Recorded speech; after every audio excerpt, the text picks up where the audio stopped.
del reino. Pero es que Luis Alfonso ya nos habló de identidad. Con identidad nunca mucho será suficiente. Necesitamos seguir aprendiendo de identidad. Entonces vamos a basarnos en este versículo. Seguimos hablando de Pedro. Pedro sí que nos sabe hablar de carácter. Porque con Pedro podemos nombrarlo de varias maneras, antes y después, after y before, o el cambio extremo, ¿cierto? Pedro es un cambio extremo, es una cirugía a corazón abierto pero fuerte, un cambio extremo, muy extremo. Y vamos a basarnos en Primera de Pedro 2:9. Yo lo voy a leer para ustedes y se los voy a leer en 4 versiones, porque es muy interesante. Y yo señalé incluso en mi enseñanza las palabras que me parecieron tan curiosas. Lo voy a leer primero en la Reina Valera. Mas vosotros sois linaje escogido. Yo quisiera que usted en su cuaderno vaya poniendo palabras que para usted son claves. Real sacerdocio, nación santa, pueblo adquirido por Dios, para que anunciéis las virtudes de aquel que os llamó de las tinieblas a su luz admirable. Lo voy a leer también en la versión Dios habla hoy. Miren qué especial. Pero ustedes son una familia escogida, un sacerdocio al servicio del Rey, una nación santa, un pueblo adquirido por Dios. Y esto es así para que anuncien las obras maravillosas de Dios, el cual los llamó a salir de la oscuridad para entrar en su luz maravillosa. ¿Está notando palabras claves? Le voy a leer en la nueva en la Dios habla hoy. Ahora se los voy a leer en la Nueva Traducción Viviente. Pero ustedes no son así. Y les voy a explicar antes eso. Uno dice, pero porque los otros dicen, pero ustedes son, y este dice, pero ustedes no son así, porque cuando uno estudia un versículo, uno tiene que leer el contexto en el que se está moviendo el versículo. En la Nueva Traducción Viviente y en todas las otras versiones, uno mira que lo que antes era, es que están hablando de cosas erróneas de las personas de ese tiempo y de cómo eran. Entonces, ¿qué nos está diciendo aquí Pedro? Pero ustedes que no son así, ay, qué delicia, ustedes no son así, ¿cierto? Ustedes que no son así, porque son un pueblo elegido, son sacerdotes del Rey, una nación santa. Mira esto que sigue aquí, posesión exclusiva de Dios. Por eso pueden mostrar a otros la bondad de Dios, pues Él los ha llamado a salir de la oscuridad y entrar en su luz maravillosa. Qué interesante las versiones de la Biblia. Y les voy a leer la del lenguaje actual. Escuche esto. Pero ustedes son miembros de la familia de Dios, son sacerdotes al servicio del Rey. Qué interesante. Y son su pueblo. Dios mismo los sacó de la oscuridad del pecado y los hizo entrar en su luz maravillosa. Por eso anuncien las maravillas que Dios ha hecho. Y voy a leerlo en una última versión, en una de las que me gustan mucho, la versión antigua, la de 1909. Dice, mas vosotros sois linaje escogido, real sacerdocio. Mire lo que sigue, gente santa, pueblo adquirido, para que anunciéis las virtudes de aquel que os ha llamado de las tinieblas a su luz admirable. Usted dirá, ¿para qué tanto? La pastora Cheche nos hablaba ahora del compromiso con estudiar la palabra de Dios. Miren cómo se le amplía a uno el contexto de un versículo cuando uno lo lee, y eso que yo lo traje en 1, 2, 3, 4, 5 versiones, pero hay un montón en las que uno podría mirar y uno dice, qué tremendo lo que uno se puede encontrar. Y de ahí nos vamos a valer para seguir en nuestra enseñanza. Entonces, vamos a ver 4 promesas que nos sustentan para cumplir lo encomendado como parte del reino. ¿Qué es el compromiso, cierto? Entonces vamos a empezar con esas 4 promesas. que las vamos a encontrar en ese versículo. Entonces, primera promesa. La primera promesa es un linaje escogido. Y lo vamos a enfocar en dos partes cada promesa. Una, en lo que significaba ser antes linaje escogido.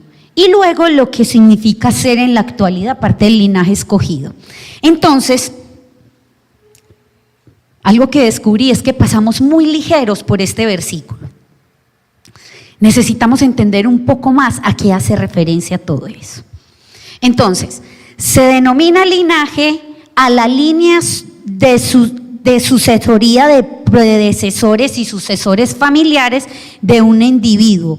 En esta estructura se debe tomar en cuenta la denominada línea paterno-filial. Ok, Marixa, ahora explícanos qué significa eso. Un linaje es la línea que sigue un apellido o una descendencia y que heredan todo de esa descendencia.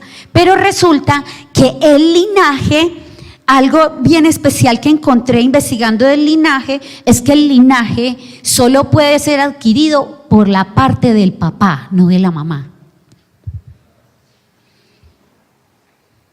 Entonces, el linaje, o sea, lo paterno-filial es lo que se encarga de unir a las familias, a las generaciones.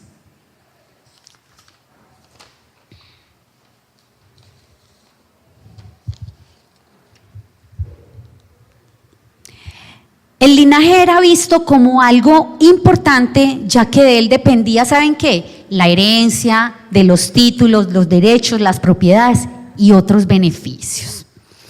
Y resulta que eso era muy importante en el continente europeo, porque cuando uno sabía de qué linaje era, entonces uno recibía la herencia y todo lo demás. Ya lo vamos a ir asociando con la parte espiritual. Y filial, lo que significa es que depende de otro más importante.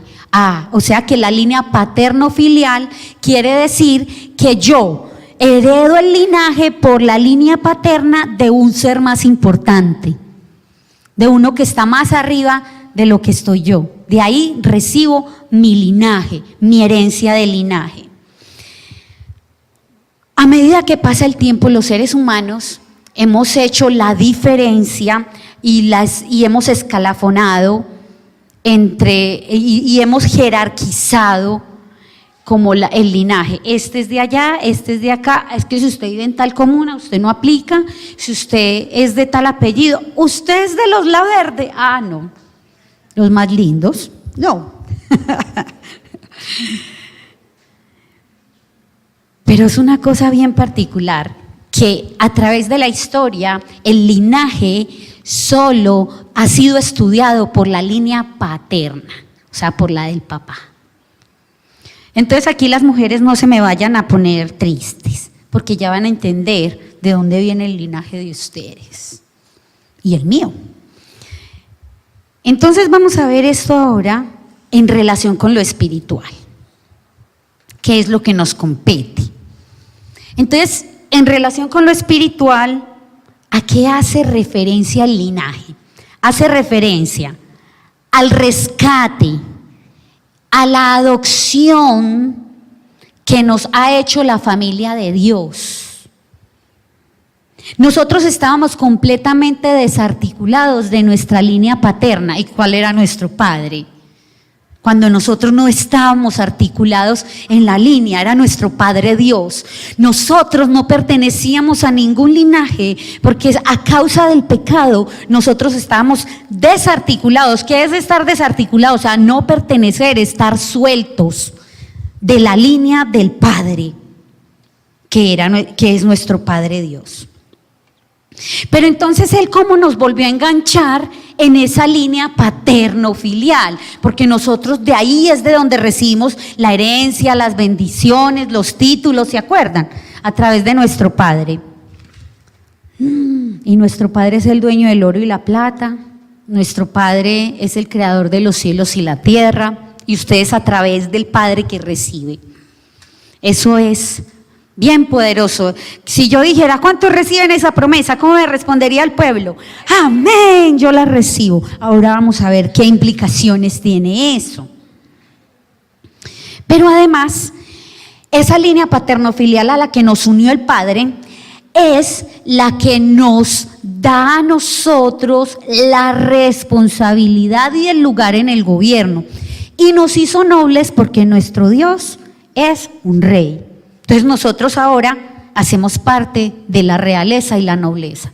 Voltea al que está a su lado y le dice, no se equivoque conmigo, soy un noble. Soy un noble. Yo soy de la nobleza.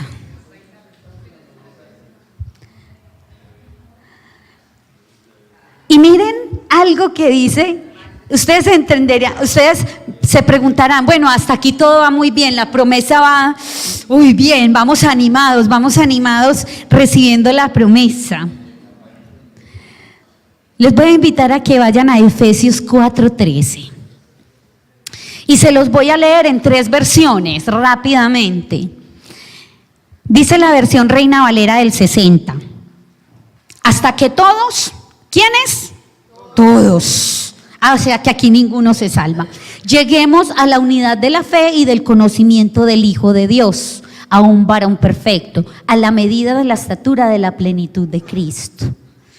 Dice la Nueva Traducción Viviente, ese proceso continuará hasta que todos alcancemos tal unidad en nuestra fe y conocimiento del Hijo de Dios, que seamos maduros en el Señor, es decir, hasta que lleguemos a la plena y completa medida de Cristo. Tremenda versión.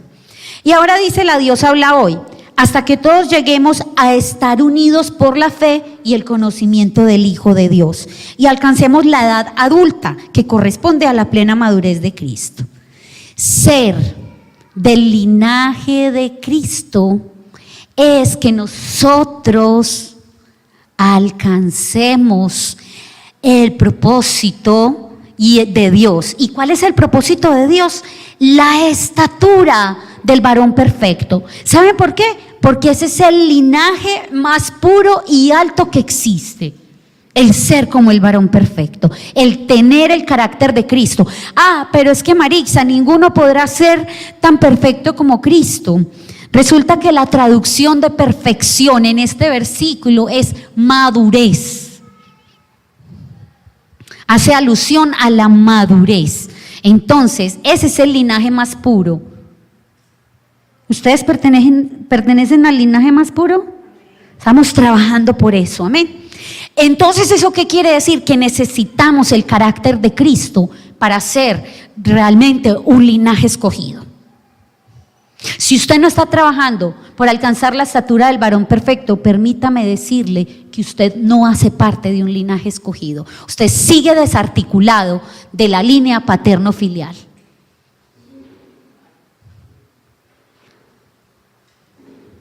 Entonces, miren que hay 2 cosas en ese versículo de Efesios 4:13. Para ser como el varón perfecto, eso nos exige 2 cosas. Nos exige estar unidos y nos exige conocer al Hijo de Dios. Estar unidos y conocer al Hijo de Dios. ¿Cuánto nos falta crecer en ambas cosas? Empezando por la unión. La unión trae la gloria de Dios. Y estamos completamente desarticulados como familia. Tenemos al mismo Padre, pero se nos olvida a veces.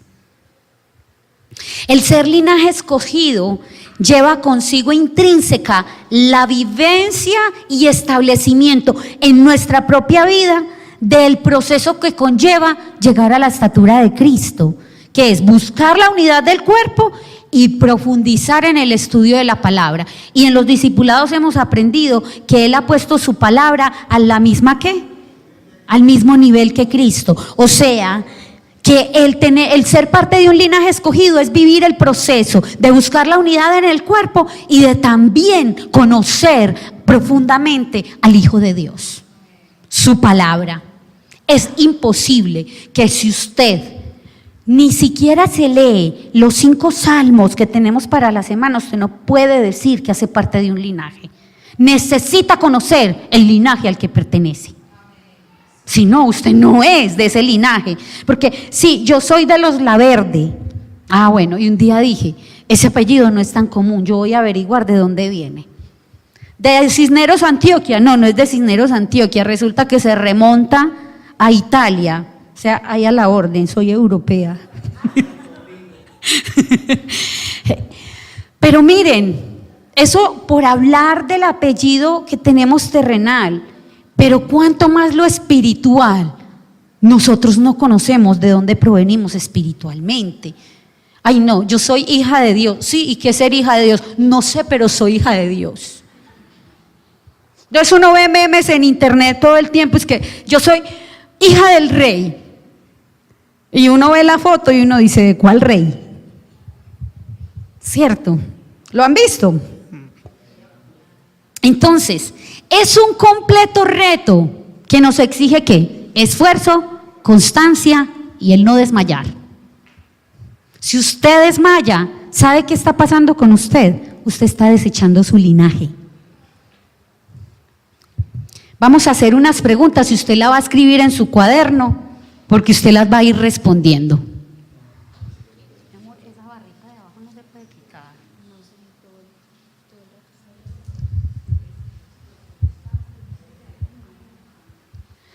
La pregunta para esta primera promesa es: ¿estoy comprometido con mi linaje o lo estoy pisoteando?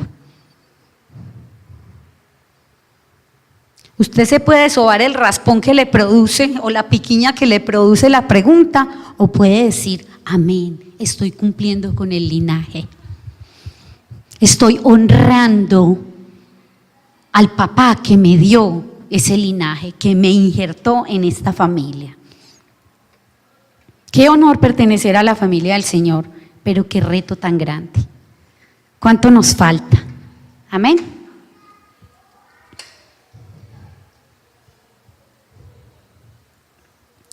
Vamos a ir a la segunda promesa, el real sacerdocio. En el tiempo antiguo, los sacerdotes tenían, juntamente con los levitas, unas misiones. Tenían la misión de cuidar los santuarios, o sea, los lugares donde la gente iba a adorar a Dios, y los lugares sagrados de Israel. Y los sacerdotes debían presidir el culto a Dios delante del arca de la alianza. Algunas veces hemos hablado con ustedes de la responsabilidad que tenía el sumo sacerdote. El sumo sacerdote tenía la responsabilidad de ir delante de la presencia del Señor, porque el sacerdote, el sumo sacerdote, tenía lugares donde entraba solo él, donde nadie podía entrar, no podía entrar el pueblo ni los levitas, solo él. Y entonces allí el sacerdote pedía perdón por los pecados. Eso era en el tiempo antiguo, ¿cierto? Todos los sacerdotes en el Antiguo Testamento eran prototipo de Jesús. Entonces, cuando uno mira a los sacerdotes del Antiguo Testamento, es muy interesante ver, como nos enseñaba la pastora Cheche en días pasados en el discipulado, que Jesús está en toda la Biblia, desde Génesis hasta Apocalipsis. Y todos los prototipos de sacerdote son una tipología del Jesús que venía en el futuro, del Jesús que iba a ser. Entonces, había dos cometidos principales que tenían los sacerdotes del Antiguo Testamento. Uno era el servicio de la palabra y otro era el servicio del altar. Qué tan especial, nuevamente apareciendo la palabra servicio. Pero es que si dice real sacerdocio, o sea, perdón, yo soy de la realeza, yo soy un noble, y ¿cómo así que servicio? Para eso estaban llamados los sacerdotes.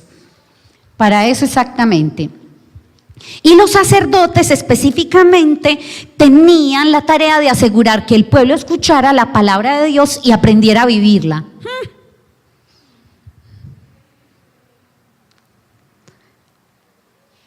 El pastor Luis Alfonso diría, ¿cómo le parece a usted?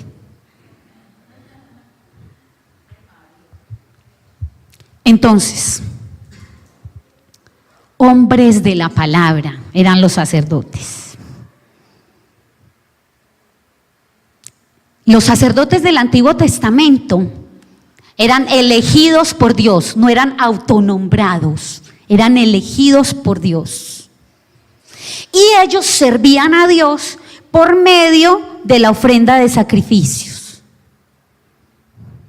Eso les va a servir para algo que enseguida vamos a mirar. Entonces, uno diría, no, pero yo ya no soy sacerdote. No, yo no soy sacerdote. Resulta, pasa y sucede que todos los creyentes han sido elegidos por Dios. Usted y yo hemos sido elegidos por Dios y hemos sido llamados a ser sacerdotes. Entonces, como sacerdotes, o sea que eso no solamente le corresponde al pastor Luis Alfonso, al pastor Mario, a la pastora Cheche y a mí. No, nosotros muchachos nos libramos, nos corresponde a todos. O sea que ya eso no es solamente para nosotros. ¿A qué somos llamados entonces como sacerdotes reales? Somos llamados a proclamar, enseñar y explicar la palabra de Dios. Yo quiero saber cuántos ahí ya van ganando el año. Silencio total.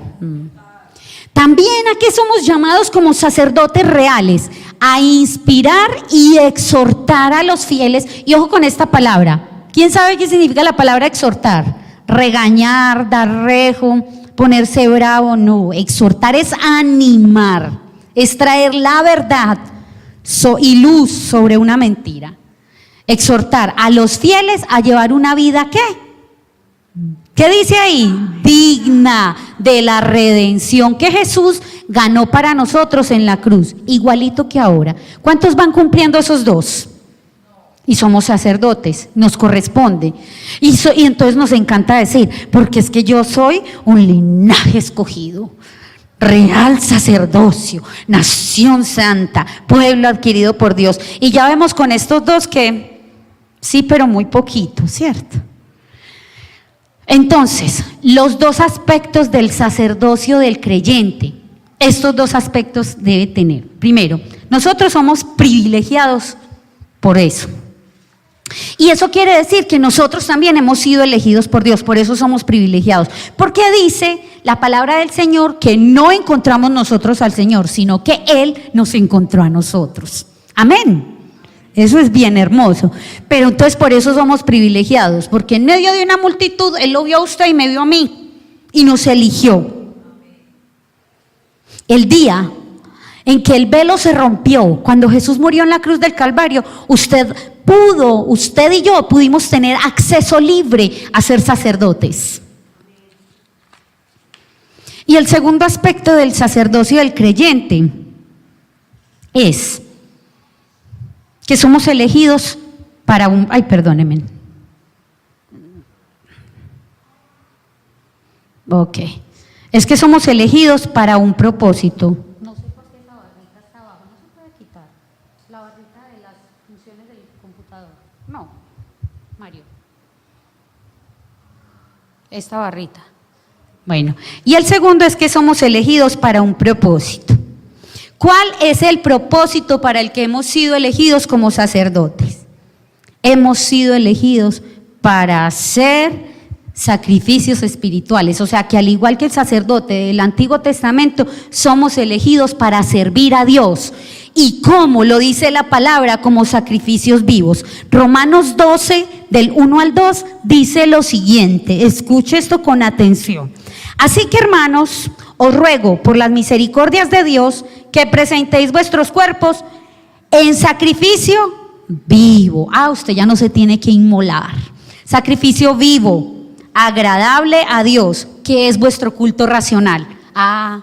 Usted quiere ofrecer un verdadero culto a Dios, ofrézcase como un sacrificio vivo, santo y agradable. Por eso, poner el celular en silencio no debe ser un sacrificio muy grande. Jesús fue a una cruz y derramó toda su sangre, y a nosotros nos dicen que pongamos el celular en silencio y ya nos queremos morir. No os conforméis a este siglo, sino transformaos por medio de la renovación de vuestro entendimiento, para que comprobéis cuál sea la buena voluntad de Dios, agradable y perfecta. O sea que la voluntad de Dios para ti y para mí como sacerdotes es que Él ya nos dio el privilegio de habernos encontrado y hacernos parte de su familia, pero ahora Él quiere que como sacerdotes nosotros cumplamos el propósito para el que Él nos llamó. ¿Y cuál es el propósito? Ser sacrificios vivos, y servir al Señor. Entonces, el real sacerdocio es solamente decir yo soy un sacerdote del Señor y ya. No, me implica cumplir algo. El sacerdocio del Antiguo Testamento necesitaba estar libre de toda contaminación, porque si no, ¿qué pasaba? El sacerdote se moría en el lugar santísimo. Al igual, y había un simbolismo de la limpieza del sacerdote, que se tenía que lavar y poner una ropa especial y todo lo demás. Pero así mismo, Cristo a nosotros nos ha dado la posición de sacerdotes. Y ese sacerdote, que en ese nivel de sacerdocio en el que Cristo nos ha puesto, nos llama también a vivir vidas santas para que podamos realmente, llamamos, valga la redundancia, un sacerdote de la realeza. O sea que al igual, nosotros ya no vamos a caer muertos como el sacerdote del Antiguo Testamento, pero nosotros, ¿con qué cara como sacerdotes estamos entrando sucios a la presencia del Señor? Yo soy un sacerdote y yo sirvo, pero entro sucio.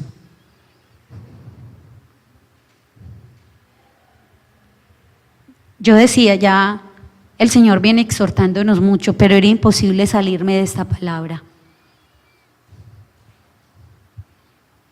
La pastora Cheche me lo confirmó cuando Luis Alfonso enseñó. Yo también decía, porque sencillamente esto es otra cadena, este es otro eslabón de esa cadena que hemos venido construyendo de carácter. Mi compromiso con la identidad del reino, porque esto nos está hablando de identidad, el linaje, el sacerdocio, pero mi compromiso ¿cuál es? Sí, yo eso lo recibo gratis, pero ¿qué tengo que hacer yo para sostener ese verdadero linaje y ese verdadero sacerdocio? Somos llamados, iglesia, a servirle a Dios porque tenemos una posición privilegiada. Viene la pregunta del millón para que la escriba. Tómese el tiempo para escribirla. Se la leo y usted la va escribiendo. ¿Soy un verdadero y real sacerdote apropiado de la santidad que esto me implica? ¿O por el contrario soy un hipócrita de la fe que profeso?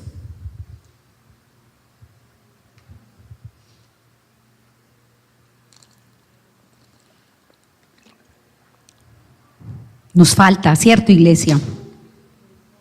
Vamos a ver esa tercera promesa, que es que nación santa. Yo creo que con esto podemos aprendernos el versículo. Facilito nos lo podemos memorizar. Nación santa. ¿Ya escribieron la pregunta? Bueno, háganle pues.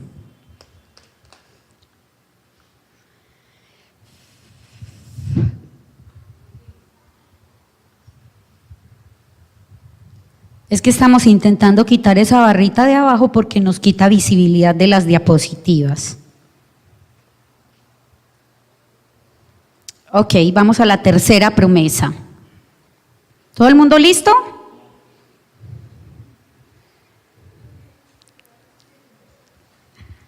La idea es que esa pregunta la vayan respondiendo también. Ok. Tercera promesa, ¿somos una qué? Nación santa. Ay, qué delicia, somos una nación santa. Ya hemos hablado en muchas ocasiones de lo que significa santidad. Santidad es estar apartado para el servicio del Señor, a causa de que tenemos una relación personal con Él. Es tener limpieza de corazón. Escuche esto tan bonito que encontré, que se refleja en buena conducta que siempre honra a Dios. Ok, ahí ya va el primer reto. ¿Y por qué? Porque Levítico 11:45 dice, usted, y se lo dijo a un pueblo, no se lo dijo a una persona, dijo, ustedes deben ser santos porque yo soy santo. Por eso. Es como cuando los papás le dicen a uno, ¿usted por qué está haciendo eso si yo a usted no le enseñé eso? O cuando le dicen a uno, aprenda pero lo bueno. De Dios tenemos que aprender todo. Entonces Él nos está demandando que para ser una nación santa, nosotros, si hacemos parte de su linaje escogido, de su real sacerdocio y de su nación santa, entonces nosotros tenemos que ser santos porque Él es santo. Así de sencillo.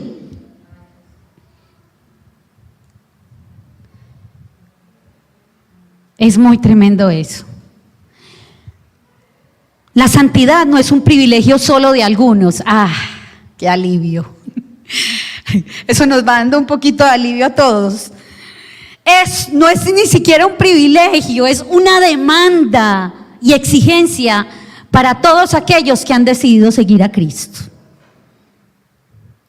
La santidad no es para los que predican la palabra, la santidad es para todos, porque Él pidió a la nación entera que fuera santa como Él era santo. Entonces no es solo para unos pocos pastores o líderes como responsables de la nación, no, o de la iglesia, es para todos, porque ¿saben qué es lo más especial? A través de la santidad es que se sostiene una nación.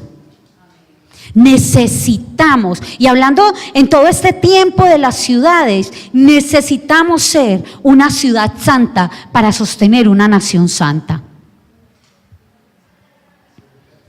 El apóstol Pedro recuerda a la iglesia primitiva que ellos son una nación santa en medio de las otras. Pedro siempre llamó a eso. ¿Y por qué entonces somos una nación santa? Resulta que nosotros no pertenecíamos a ninguna nación. Y resulta que cuando Jesús murió en la cruz, entonces y nos rescató, entonces nosotros pasamos a ser parte del nuevo pacto. Y el nuevo pacto es una nación. Y esa nueva nación tiene un rey que se llama Jesús. Pero esa nueva nación es una nación independiente, ¿con qué? Con una ciudadanía definida, porque la palabra dice que nosotros tenemos ciudadanía en el cielo. Entonces es una nación que tiene una constitución, unas leyes, un liderazgo y una tierra. Es una nación. Y si nosotros pertenecemos a esa nación, entonces nosotros estamos bajo ese gobierno, no bajo otro gobierno. Entonces, ¿por qué nos estamos dejando gobernar por las tinieblas si nuestra ciudadanía es del reino de los cielos? Entonces, ¿cuándo pasamos nosotros a ser parte de ese gobierno?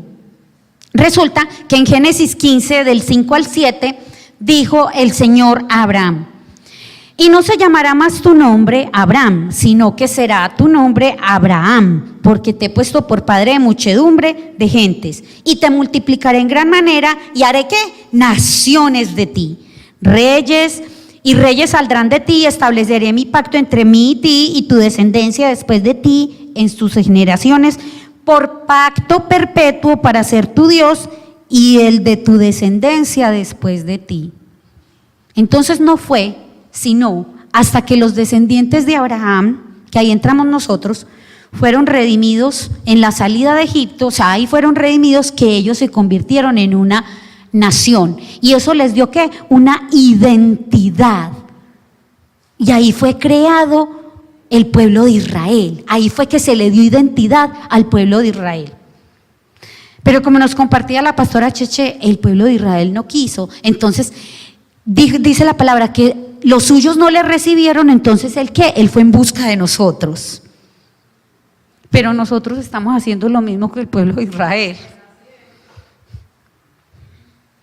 Dios le ofreció a Israel una oportunidad única. ¿A cambio de qué? De la obediencia y de la fidelidad.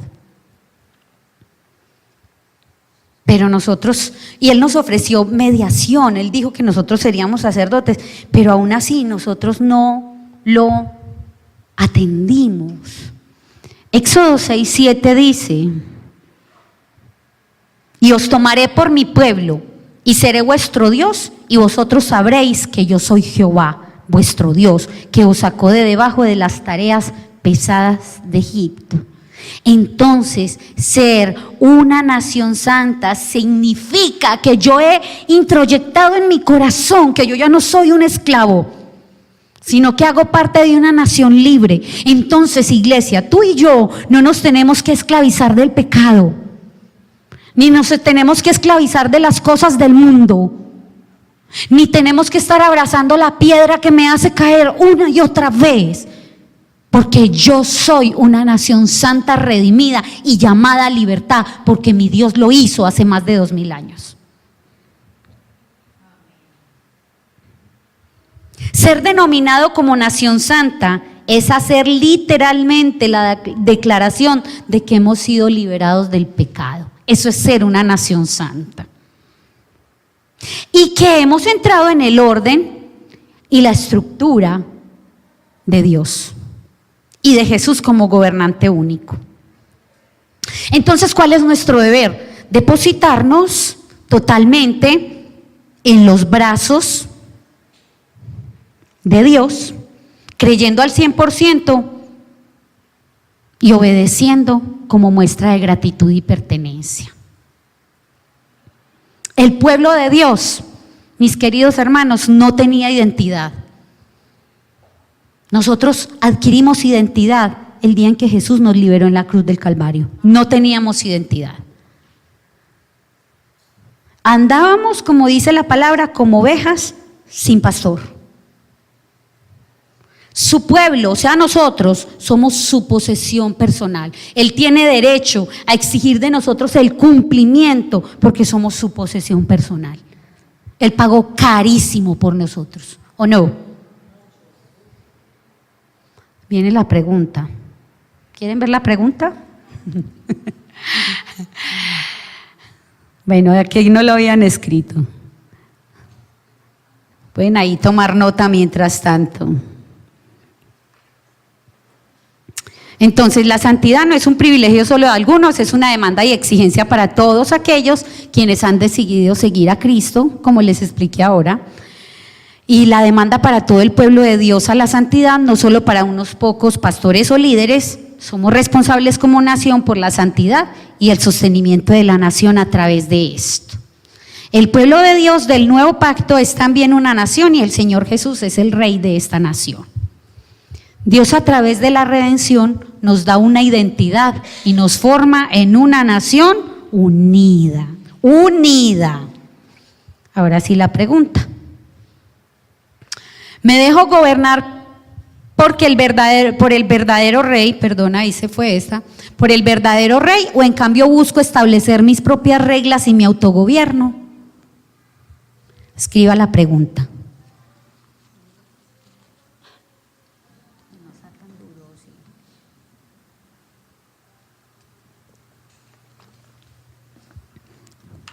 ¿Cuántos alguna vez han caído en las reglas del autogobierno? Yo mismo me gobierno. ¿O cuántos alguna vez han dicho, tranquilos, yo lo sé manejar, esto no se sale de mis manos? ¿Lo han dicho alguna vez? Yo también lo he dicho. ¿Y saben qué me ha pasado? En todos los casos se me ha salido de las manos. En todos los casos no he sabido manejarlo, porque el autogobierno no funciona. Vamos a la última promesa, que es ser un pueblo adquirido. Sin Cristo no éramos nada, o sea que nosotros en otro tiempo no hacíamos parte del pueblo. Nosotros somos distintos al mundo. ¿Por qué? Porque ahora somos pueblo adquirido, pero debemos... Aunque nosotros somos distintos al mundo, nosotros debemos tener la misma actitud que tuvo Cristo y que tiene Cristo con el mundo. ¿Cuál es esa actitud? El pastor Luis Alfonso nos lo hablaba en la enseñanza pasada. Amor, nos hablaba del amor. Pero entonces llegamos a los pies del Señor y entonces, ahora ustedes me dijeron que no se sentían dignos, yo tampoco, pero vaya que llegue una persona tan indigno, tan pecador, me vas a manchar, no, hacete a un lado, ¿qué tal? Porque lo hacemos, somos dados al juicio y nuestra misma actitud, aunque ya no hacemos parte del mundo, es la misma misericordia que nosotros hemos recibido, es la misma misericordia que nosotros debemos dar a los demás. Él no rechazó a los hombres, Él siempre los recibió. Nosotros también debemos tener esa misma actitud, la actitud de no rechazo. Entonces, aquí viene algo tremendo, y es que para nosotros hacer parte de este pueblo adquirido, de esta nación santa que van juntos, estas dos promesas, es que nosotros nos es necesario nacer de nuevo. No es de otra manera. Para aceptar las leyes de ese rey tenemos que nacer de nuevo, tenemos que volver a entrar en la rutina y en la dinámica del reino al que ahora pertenecemos. Somos posesión del Señor porque Él pagó en la cruz del Calvario con toda su sangre por nosotros. Y dice Pedro dice que nosotros no debemos ser engañados cuando seamos, o que nosotros debemos ser probados, o sea, que no nos asustemos cuando el Señor nos pruebe, porque nosotros como pueblo adquirido seremos probados como el verdadero oro. ¿Cómo se prueba el oro? Con fuego. Las pruebas tienen que venir a nuestra vida, porque de ahí es donde vamos a salir purificados para ser ese pueblo adquirido de oro. Y así como nosotros somos purificados de los elementos negativos, nosotros también necesitamos, no, entonces ya me purificó, ya quedé listo. No, vamos al asunto del carácter. Necesitamos crecer en la vida y la naturaleza de Dios. Nosotros no debemos ser engañados al ocuparnos en cosas que no sean Dios mismo, porque esa es la estrategia de Satanás en este tiempo, la distracción. Cuando tú te distraes del propósito de Dios y de caminar en crecer en el carácter de Dios, tú estás siendo atrapado por el enemigo en las cosas que no son. Estás siendo atrapado ¿en qué? En las cosas del mundo. Estás siendo engañado, estás siendo distraído, engañado, y estás yéndote por otro camino que no es. Estás abandonando el verdadero cristianismo, estás abandonando el verdadero compromiso de ser un hijo de Dios. ¿Qué dice 1 Corintios 6:20? Dice, porque habéis sido comprados por precio. ¿Cuál precio creen ustedes? Por sangre, el precio más costoso. Ni el oro, ni todo el oro del mundo podría habernos comprado. Glorificad pues a Dios en vuestro cuerpo y en vuestro espíritu, los cuales son ¿de quién? De Dios. No, es que yo mi cuerpo lo manejo como sea, yo hago lo que sea porque es que es mío. No, la Biblia me está diciendo que son de Dios.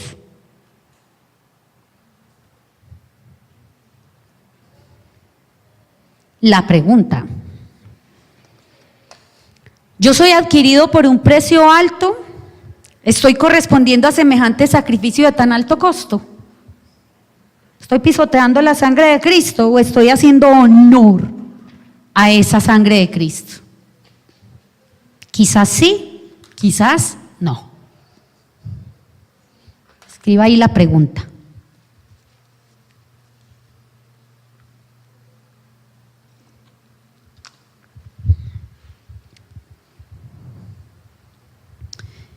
Listo, ya hablamos de 4 promesas. ¿A cuántos les gustaron las 4 promesas? Por allí Beatriz me hace así. Son 4 promesas, pero 4 promesas condicionales, que son nuestras, pero que te exigen tener cosas claras. Todo esto nos está hablando ¿de qué? De carácter. Vamos con el compromiso. La parte que no nos gusta, pero que tenemos que cumplir. ¿Cuál es el compromiso que dice al principio cuando leímos? Dice, ¿anunciar qué? Dice, anunciar las virtudes. En una dice, anuncien las obras maravillosas. En otra dice, anuncien la bondad de Dios o muestren la bondad de Dios. En otra dice, anuncien las maravillas que Dios ha hecho y las virtudes. El propósito de la identidad que has adquirido en Cristo y que he adquirido en Cristo es que manifestar el carácter de Dios. Vuelve y juega. Si el Señor nos está hablando repetitivamente de esto, ¿es por qué? Porque necesitamos aprenderlos, amados. Que tu vida sea un ¿qué? Un megáfono que proclame la bondad de Dios. Que tu forma de andar muestre que has sido trasladado de la luz a las tinieblas. Ay, es que yo quiero eso que tienen ellos. El verdadero avivamiento no es que, ay no, que la gente se agolpe, no. ¿Saben cuál es el verdadero avivamiento? Cuando tú ni siquiera tienes que hablar y la gente te dice, ay, Beatriz, yo quiero eso que tú tienes, no sé qué es, pero lo quiero y lo quiero ya, dámelo, enséñamelo, muéstramelo. Cuando la gente se desespera por el Cristo que tú muestras. Mi querida madre diría, nos falta mucho pelo para el moño. Que tu conducta, mire pues, sea una pancarta que anuncie al mundo que has sido rescatado por misericordia y que todas tus faroles, todas tus luces, todas tus cosas se enfoquen en tu Salvador. Las virtudes que son entonces son los atributos del Señor. Eso es lo que nosotros debemos mostrar. No, es que vea, yo enseño tan bonito, es que no. Vea, o sea, nadie prepara en la vida una palabra como la mía. No, usted no tiene que mostrar sus propias virtudes. Usted tiene que mostrar las virtudes del Señor. Y aquí voy a traer a colación nuevamente algo que hemos aprendido en los discipulados. ¿Qué hacían los discípulos del Señor? Los apóstoles anunciaron las virtudes del Señor siempre. Ellos las predicaron, las enseñaron y las anunciaron. Entonces, ¿eso qué quiere decir? Que nosotros debemos seguir el ejemplo de los apóstoles y anunciar las excelentes virtudes del Señor. Porque como hemos estudiado en Hechos, ¿qué dice la palabra en Hechos? Y Dios añadida a los que habían de ser ¿qué? Salvos. Es Dios el que lo hace. No somos tú y yo, por más hermosos que seamos, porque lo somos. Amén.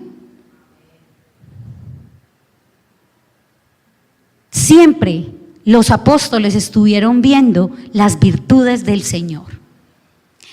Simplemente ese es el compromiso tuyo y mío, anunciar las virtudes del Señor. Es sencillo, no demos tantas vueltas, hablemos del Señor. Que nuestros púlpitos sean usados para hablar del Señor, que todo nuestro río siempre tenga una manera de desencadenar hermosa y un nombre precioso en el cual desembocar que se llama Jesús. Y con esto voy a la conclusión para que terminemos.